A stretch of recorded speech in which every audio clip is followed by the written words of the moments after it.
All right, continuing with our Horror Fest comic book club. Today's reading is The Nice House on the Lake. Well, this week for me, This it's week, been yes. Nice House on the Lake. And let me tell you something. It is a Bonkers. gem, like a Bonkers good. pure great book. Like I remember picking up the second print of it, and like if you ever, don't you want to just grab the book there quickly? So issue 1 looked like this, and then my issue 2 that I got like had the pages like burnt on the side, and then you open it, and then it's part of the book, and I was like, this is what am I even reading? And there's just like it's a great horror story. No, Chad, it's great. Like, all right, so just a quick breakdown, like overall, because I don't want to get into too much of spoilers because I know you haven't finished. You're basically done with the first arc. But if you're keen on reading, like, please join in, come back, comment, and let us know how you find in the book. But general breakdown of the book itself.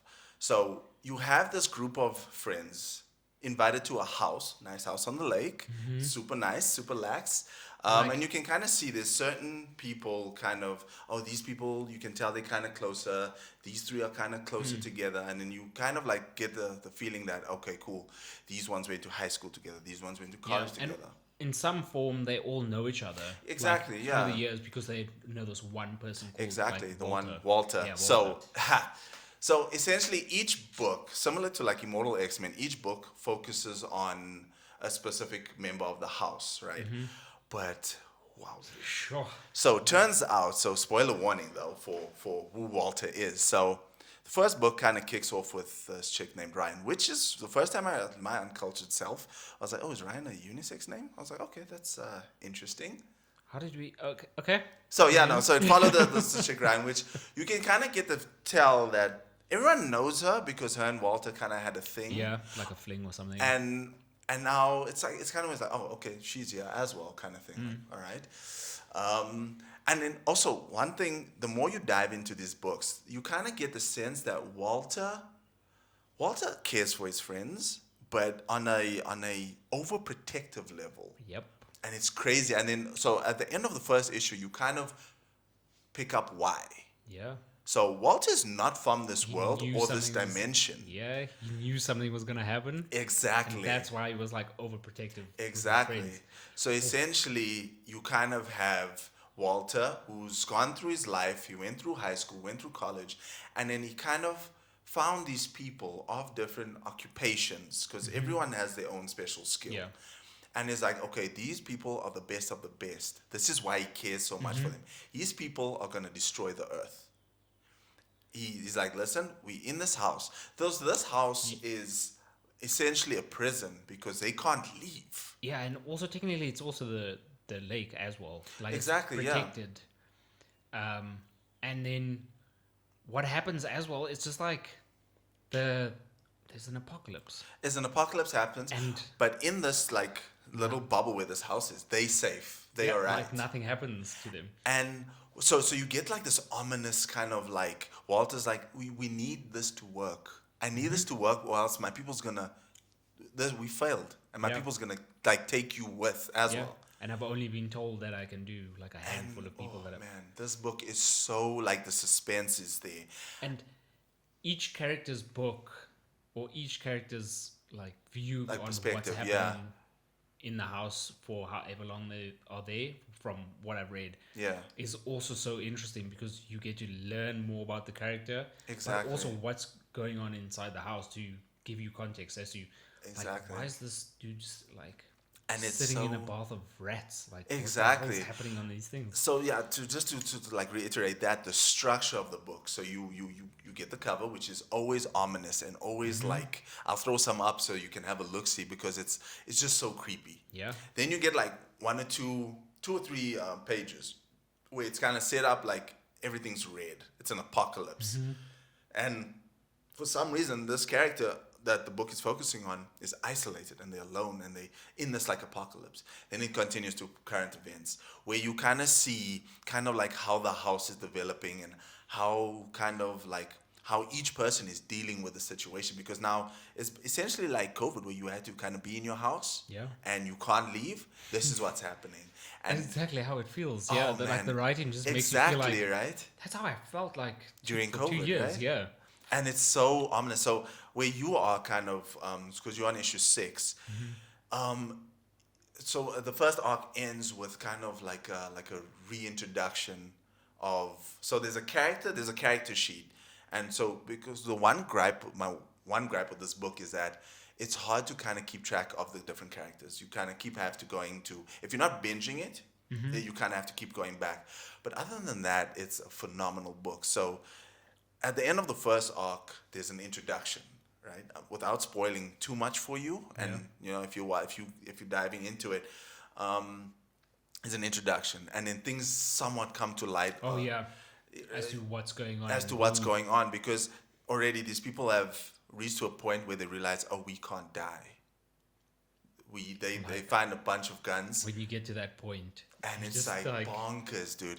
So anyway, with this introduction of this character, it's like, okay, Walter's like, my plan messed up. Remove your memories, start afresh. Oh yeah, and like also on top of that, it's just like the first 2 pages of each book is about like this apocalypse kind of vibe, 100%, and yeah. it's like all red. And then when you finally get to the point, apologies for the flipping spoilers. but, Spoiler. when you get to the point where they can't die, then my mind is already like, while I've been reading, I was just like, kind of makes sense why they're in Why the red, they're in there for so like, long, why right? they like, it looks like the apocalypse outside that people are trying to deal with, and then you see like Exactly. a burning house. I was just like, Exactly.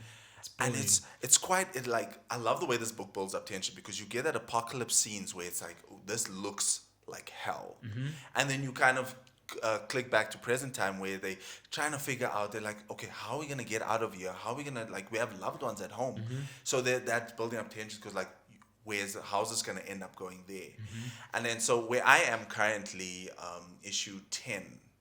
Because I have a feeling this is going to go to 12 issues. Yeah, make I it a think it maxi has been series. taken all the way to. Okay, cool. 12 issues, Because isn't it? issue 10 ends with more questions than answers. I was like, bonkers. And now we have to wait for like 2 months Bonkers. before. I was like, no, this book is excellent, and it's well worth the read. It's a nice sci-fi horror. Yeah, I was about to say it's Exactly, more, yeah. Also, maybe it's not a horror, but it's a thriller. Exactly, it's like yeah. a sci-fi thriller, because it has you thinking like, what is Walter like? Why Exactly. is And he also being so suspicious? He's like a bit of a creep. He's like, super He weird. played Slender Man. Walter's like Slender Man. I think there's a frame where sorry. Yeah. No, I think there's a page, sorry, where they follow. I think it's it is book 10, where they follow one of the characters, Naya, who's the doctor. Her husband or boyfriend is the pianist. They were both in the house, and they kind of having a conversation, and like they're both a bit down and out because of the current situation they're in. They can't leave. They're feeling stressed, whatever the case may be. So they kind of sitting, and there's like a staircase. Walter's standing on that staircase, watching them. Lord, it is creepy. Oh. It is so weird. Also, I just wanted to bring up like- Walter's design. He's like astral plane Yeah. design. Also, the fact, sorry, now that like I'm thinking about it, like talking about Walter's design, every time he's drawn, because he wears glasses, it's kind of like it's that he's like his glasses is whited out. You don't get Yeah. to see his pupils ever, or his actual eyes. So you never get to know who this character actually is, and Exactly. like proper. And that goes a lot to say, because they say eyes is the gateway to the soul. You don't see this dude's eyes. Yeah. You don't know what's happening. And it's like he's there. He comes off as a friendly dude. But there's just something about this dude. You're just like, oh, man. Yeah, there's something wrong with him. And I think also like Nice House on the Lake, if you watch the TV program, it was on Netflix, College with Friends, or Back with College with Friends. Oh, yeah. With where- Keenan Peele. No. Yeah, no. with is it I Keenan think Peele, right? Peele, just one of the characters. I think Yeah. it's Peele. And the lady from How I Met Your Mother, right? Yeah, with Robin. Yes.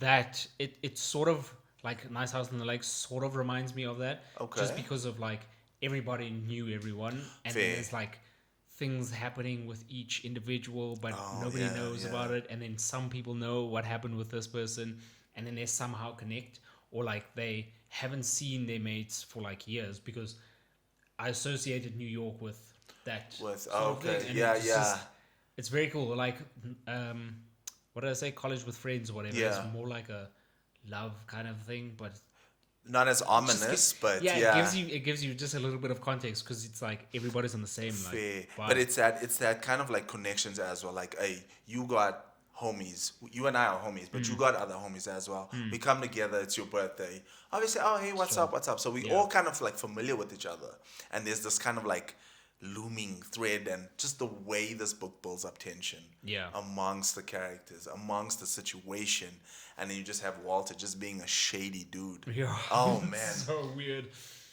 Oh no, so this book is definitely worth a read. And then, like we said, we're not too sure what we're gonna cover for the last book for Horror Fest. We're gonna do a poll on our socials. Yeah, Hit us up. Let us know what you want to read. So it's either between Nita Hoare's Nightmare Blog, Yeah. Batman Damned, and then there was another book you wanted to kind of dive into. No, No, it's just those two. Yeah, it was just All right, those so two. it's between those two. I'm heading towards the Batman Batman side Damned, because yeah. that's me. Fair. I mean, fair. I don't know about Whores. Okay. No, it's a very no. strange name, but I Yeah. don't know anything about Nina Hawes. But It's I so don't it mind springs. diving So in. Nita Horse kind of springs off from the Rodney Barnes Philadelphia universe type thing. Ooh, that's interesting. So Philadelphia is an extremely good book because Mm-hmm. essentially that's like True Detective crime Yeah. cop story Yeah. with vampires. Oh. Yeah. Okay, so I could do both. Like, we'll put it on our poll. Let us know. On our socials, and you tell us what you think we should. 100%. Let us know.